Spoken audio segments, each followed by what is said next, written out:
Halimon is here, Sasha's store manager. You just did warming up here. I did. For some reason it was very unplanned, but I played for the first half an hour. It was really good fun. When did you start gigging? I started DJing in 1999, a long time ago, back when I was listening to trance music like everyone else back then. But you know, it's something that I've always done, but you know, the last kind of 4 or 5 years I've really put to the side to focus on working with other DJs and supporting other DJs that I really admire. So it's not something I do very often anymore, but it was really good fun tonight. When did you meet Sasha? I met Sasha in 2001 in Ibiza. We worked together at Space nightclub. I was the kind of artist liaison. I used to drive around the DJs, and I used to drive around Sasha a lot, and we used to spend a lot of time together, have a lot of fun in Ibiza. Some good years. And then, you know, years later, we've always been really good friends, and it just led on to, you know, looking after him more full time, which has worked out really great. And you know, he's one of my really good friends and my boss as well. So we have a lot of fun on the road together.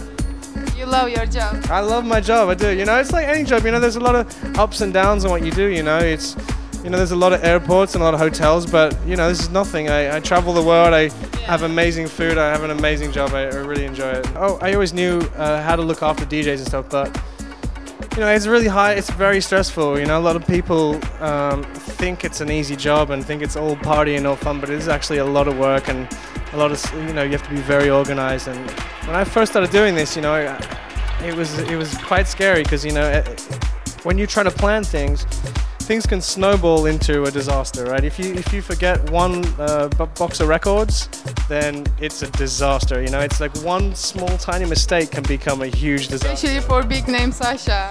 Oh, especially for, you know, any DJ, you know. But you know, and you could miss a flight, and then you miss a gig that's a lot of money. And so, the first kind of few years of doing this, it was a very scary thing. But you know, I've learned a lot over the years, and I'm pretty confident. I'm good at what I do now. So.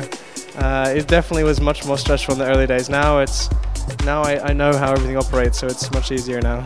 Will you continue doing this job? What is your future plan? I mean, yeah, I'll definitely do it. You know, I enjoy the traveling aspect of it, and it actually has crossed my mind, you know, that I don't want to be traveling forever. You know, I like to settle down and, you know, do whatever. But I think I will be very sad when I stop the traveling aspect of it. Although, you know, and maybe it'll venture on into management and artist management, you know, more office-based, looking after careers of DJs, or maybe going into an agency and booking. But at the moment, I'm just having a really good time, and I'm going to stick with it because, you know, it doesn't get any better than this. Are you thinking to go back to Australia?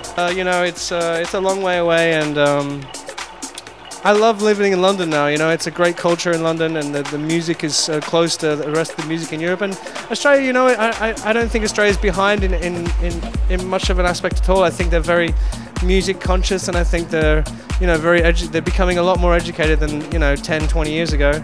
And they have a great little scene there. But for me, I love London, and I love living there, and I think I'll stay there for a long time.